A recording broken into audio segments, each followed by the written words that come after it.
to May 2015. So unfortunately, I was never really close to my grandfather at all, mostly because when I was a baby, my parents emigrated to the UK, and since I was so young, I hadn't really ever spoken to him. We talk over the phone, rarely, and when we did, it was always comforting to know he was alive since he spent the last years of his life feeling poorly. I believe he died in 2010, in April, exactly a month shy of his birthday. At this time, I was still living in the UK. My mom was on the phone with her brother that night, whom was present physically in the same room when my granddad passed back in our home country. It was quite sad, and I remember it like it were yesterday. My family, especially my mom, was very upset and perturbed. She flew back to our home country for the funeral and stayed there a few days. She stayed longer due to the eruption of a volcano in Iceland in the same year that stopped practically all air traffic. So fast forward to the summer of 2014. At this point, my family have already permanently moved back to our home country. My uncle, who is my mom's brother and my grandfather's son, obviously, one day decided he wanted to put something on my granddad's grave. Something other than flowers, since they didn't last long. He went out and bought this white angel and some paints for us to use. Since I'm quite artistic and into that sort of stuff, I agreed to help him. We spent at least 2 days on it, one to paint it, the other to let it dry completely. Both of us really tried hard to make it look good, especially me, since I felt like it would be a way to show that I respected him, despite our very non-acquainted relationship. Once we were satisfied with the results, we went to the graveyard and placed the angel next to his tombstone. Since a bit of the lettering on the actual tombstone was fading, I had also brought along a black paint to fill the words in while we were there. About a week later, it's Sunday, and my uncle goes to church practically every week. That day, after church had finished, he decided he wanted to visit the graveyard to check on our angel. When he arrived, he found it was completely missing. He went around the small graveyard to see if somebody had possibly moved it, but it was nowhere to be seen. When my uncle informed me, I was super angry and sad. I couldn't understand how somebody could be so cruel, stealing something off someone else's grave. It was so disrespectful. I genuinely felt bummed that we put in so much work and effort for somebody else just to grab it and go home. The following week, every time I would leave the house, I'd try and take a peek into other people's gardens to check if it was there. Failed, never found it. We tried to look on the bright side, and we assumed that whoever stole it took it because it looked good, since many other graves also had little statues of angels and ornate candles. Unfortunately, stealing is still a problem in my rather quiet and small neighborhood to this day. Houses are still being robbed, and just last year, somebody had the cheek to steal a gold necklace that was around the neck of Mary Magdalene in our church. Anyway, after 2 weeks we realized it was definitely not going to show up. I had my own suspicions. There was this old lady in my neighborhood, notorious for being quite the kleptomaniac, and I instantly thought of her. Obviously, I never proved it.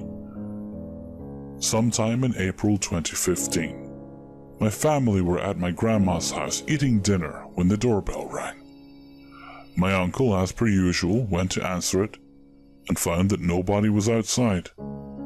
He got a little angered, thinking that the kids next door were playing stupid pranks on us. The doorbell didn't ring again after.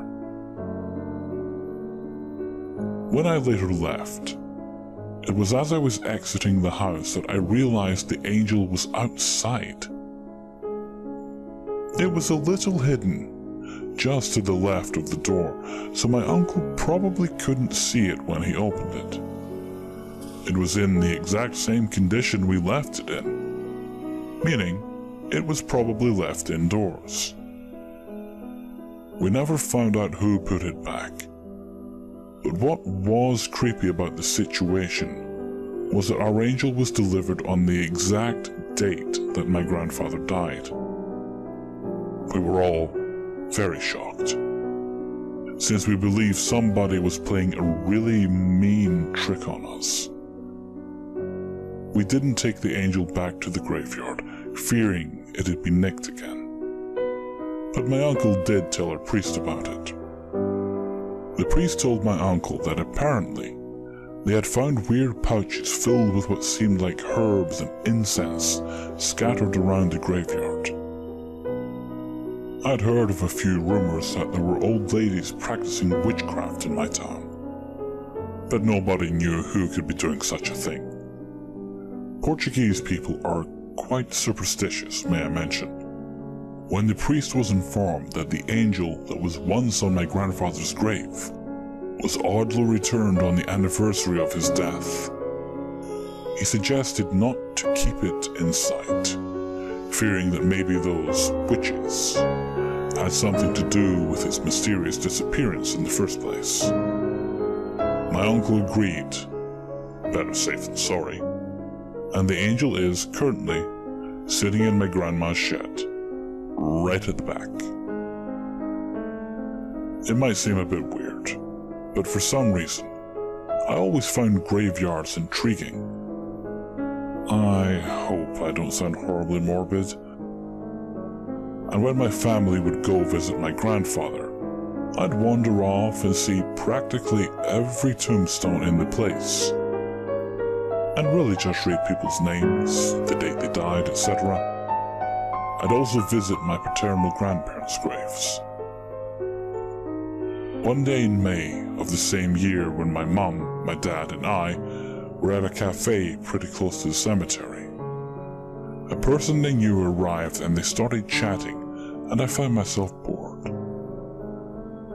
My mom realized that it was about 5:10 p.m., so my mom instructed me to place the flowers she had brought on my grandfather's grave, since she and my dad were talking to this guy. The graveyard opens every day at 8 a.m. and closes at 5 p.m. And it is literally 1 minute away from this cafe. So I crossed the road with the flowers in my hand when suddenly, at the entrance, I was able to see that somebody was hunched down close to my grandfather's grave. From afar, I could tell it was an old woman whom I did not recognize, and she seemed to be very enthralled by the sight. So much so, I noticed she grabbed one of the wax candles sitting nearby. She didn't notice me at first, since she was quite far, but she soon spotted me, and by the look on her face, she was very frightened. She looked as if she recognized me. Since I had no idea who she could be, and since I also felt a little unsettled by her presence, I ran back to the cafe and told my mom about the woman. At that moment, she was still busy chatting with that friend of hers, and so she did not go straight away. There were 5 minutes left before the cemetery closed when my mom finally decided to come with me to see this supposed unknown woman. Almost coincidentally, the lady was gone. We ventured to the grave and found that the candle I aforementioned was missing. Coincidence? After describing her to my mom, She was sure she had never seen that woman before, and she was most likely to blame for the angel's disappearance, too. To this day, we still have no idea who the woman is. But I've always thought of the possibility that maybe my grandfather had a lover. And since she felt upset or angered that he was married to my grandmother, stealing things off of his grave made her feel better, or allowed her to get revenge. I don't know. But the look on her face still creeps me out.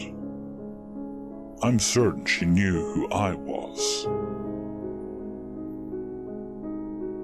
This happened to me back in 2008 when I was 16 years old. I was pretty high at the time, so I could have just been having a bad trip and being paranoid. But I've thought about it a lot, and I feel like I just managed to escape a dangerous situation. I just turned 16, which is kind of a big deal, and instead of being at home celebrating with my friends, I was stuck in a town hundreds of kilometers away from them. It was a beautiful, vibrant town. I just didn't know anyone there, except for Dave. He was 21 years old, and I really did not know him well. I had met him once when he was visiting my hometown. But I was lonely, and as a 16-year-old, spending your birthday alone is literally the worst thing. So I was desperate to have some fun. Dave invited me to go to an overnight trance festival with him and his friends.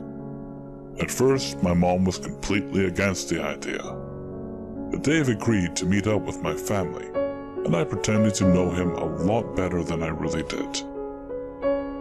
He was a very mild-mannered and charming boy, and this, coupled with the fact that my mom felt bad for my 16th birthday being so shitty, was enough to convince my mom to let me go. I was so excited. I was going to my first festival, and with older guys. It was going to be the best birthday ever. The festival was being held in the middle of a wooded area, about an hour's drive away from where I was staying with my parents. This is relevant later. I had never met Dave's friends, but they seemed okay. The one guy made me feel a little uncomfortable. He kept on looking at me like I was food. We will call him Mike, because I don't remember his name. I wasn't going to let that ruin my evening, though. The night started with us smoking some weed, which I was no stranger to. Then they convinced me to snort some MDMA. It was my first time, but I was no stranger to drugs, so I obliged. We then went to the dance floor, and I had a blast. I was way too high to care about anything but the music, and the way it felt to move my body. I started feeling a little overwhelmed being in the thick of it, so I moved off to the side, where I could still hear and dance to the music, but be a bit more chilled. I slowly became aware of a conversation taking place behind me. The voice was saying odd things. Man 1. See that girl? She's one of my girls. She knows how to treat you right. Just see how well she moves. Man 2. She does look good. The first man then goes on to describe all the things his girl can do. Some pretty intense sexual things. I was like, man, this girl sounds hardcore. I even looked around to try and spot her. There were a couple of ladies nearby, but I had no idea of knowing which one it was, so I just carried on dancing. After a while, the first man encouraged the other to go and dance with this girl, and she would give him a taste of what she can do. And to my surprise, this man comes and tries to start dancing with me. I stopped dead, looked at him, and then turned around to see who was calling me his girl. And there's Mike, standing and leering at me. I'm standing there in shock when Dave rushes over, whispers, "We have to go," and pulls me off the dance floor. I go with him, thinking of him as my savior, and he takes me over to some jungle gyms overlooking the festival. I managed to find a comfortable corner of the jungle gym, and was just enjoying the evening air, the fire dancers, and the distant dance floor, when I spot Mike fairly close by in an animated conversation with the guy from earlier. The guy finally hands over some money, and I was just puzzling this over when Dave and his friends come over to the place I was happily ensconced. They surround me and offer me a line of something. I ask what it is, but they don't tell me, so I decline. There are 4 of them standing very close to me, completely trapping me as I have a pole in my back. One is shining a torch in my face, and they will just not take no for an answer. They badgered me for what felt like 10 minutes before I finally gave in. As soon as I take the line, Dave says we should head to the car. I was already way too suspicious to ever want to go to the car. So I asked if I could just go and dance real quick, and then I'd go with them. I ran off to the dance floor, pretending to be excited to get dancing, and pushed my way right into the thick of the crowd. From there, I worked my way to the front and then slipped into the surrounding woods.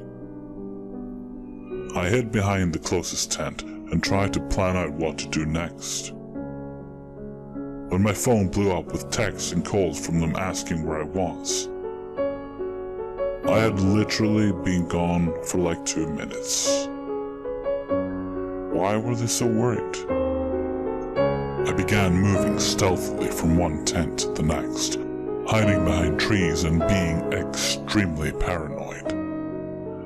As I was switching hiding places, I heard 2 guys approaching, so I dove into some bushes. I had no idea who they were, and I was about to ask them to help me, when I heard the one describing my exact outfit and description to the other. I was so scared. I had never seen those 2 amongst the group I was with. How did they know who I was? And why were they looking for me? I just had no idea what to do. I was scared that if I phoned my mom, I would get into huge trouble, and who knew how long it would take her to get there. I had no idea who to trust and no plan. I just continued moving through the woods, feeling hopeless and terrified, when I spotted a campfire. I ran towards it, and when I emerged, there was a group of about 15 very high-looking hippies, jamming music and having a good time. So I sat with them. They welcomed me warmly and let me sit with them for the remainder of the night. I didn't tell them what was going on. I wasn't sure I believed in myself. After a few hours, Dave finally found me and tried to get me to leave with him. I refused, so we just sat there until sunrise. I called my mom to come and fetch me. I didn't want to call her at an ungodly hour. I went home and never spoke to Dave again. So Dave, Mike, and the rest of your crew, I never ever want to meet you again. Edit. Thank you so much for your kind words. For those of you asking why I didn't report them, I wish I had. Unfortunately, I'd been let down by adults before this, and mostly just blamed myself for what happened. I wish I could report them now, but 1, I don't know their surnames, and 2, I live in a country where the police force is worse than useless.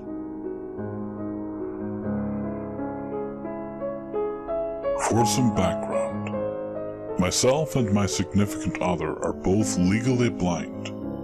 I'm a man, and she's a woman. It was New Year's Eve 2014, going to 2015, and we went to a local small town for the evening. We went to dinner. Note, I had no alcohol as I was under 21 at this point. After which we were going to go for a stroll by the seaside, on a narrow, somewhat empty, beach that goes the length of this town. To get to the beach, you walk right out of the restaurant, go right around the building, then turn left at the next block, and go downhill for about a quarter mile or so. This last stretch is lined with houses.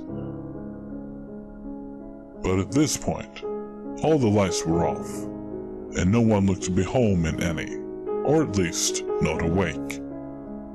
We turned right outside the restaurant, and halfway along the building I noticed footsteps behind us.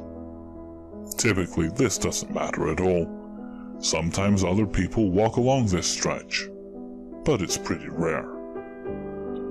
I have no idea why, but these steps just seem to be heavy and out of place.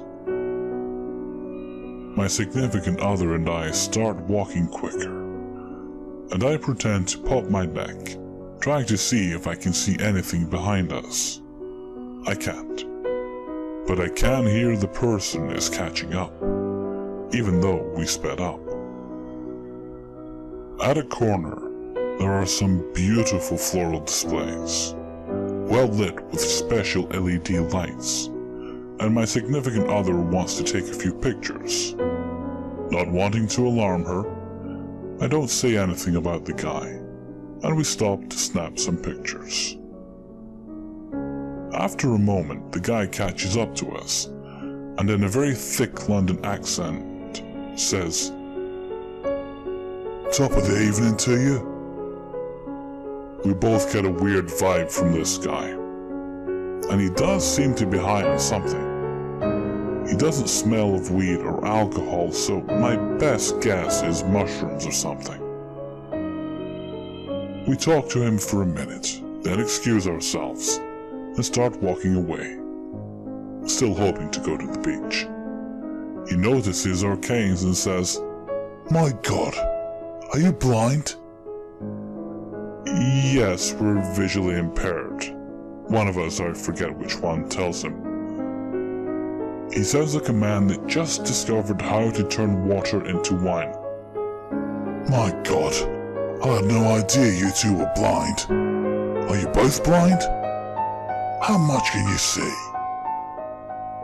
He keeps following us for a block or two, continuing with the questions. He asks where we're from, and we tell him we're locals to the area, which is only partly true, as we're from another local small town near the same big city. We get to a crossroad where we either walk to the beach or walk back to the heart of town. We stop and tell him we're going back to town and we'll see him later. Well, he doesn't want us to go. He tells us that he wants our help, since we must know our way around because we go everywhere from memory. He tells us that his ex-wife lives in town and he needs our help finding her house. And he's pretty sure it's the way we were walking, onto a pretty quiet beach. In his defense, there are houses along the beach, and at the end there is another street, with even more houses. But it didn't seem like he wanted our help. We got the vibe that he wanted us somewhere alone. We ask him where the house is, and he doesn't know the address. He tells us what street he thinks it's on, and we give him crystal clear directions that a 5-year-old could understand. Literally, walk 10 steps forward and turn right. Even numbers on the left, odd numbers on the right. He starts describing the house and says it will be dark because she's probably asleep. We tell him we can't see the houses, so we can't help. Well, I'm sure you can help me. Let's just try. There's a sign near it about deaf kids or something. Note, I've never heard of deaf people in this town before, and think he may have been just making fun of us at this point. We start walking away, and he continues following us until we get to the heart of town, with groups of people everywhere. At which point he finally gives up. So, to the random British stranger wanting to lead 2 blind people into the darkness, alone. Yes, stay away. Stay very, very far away.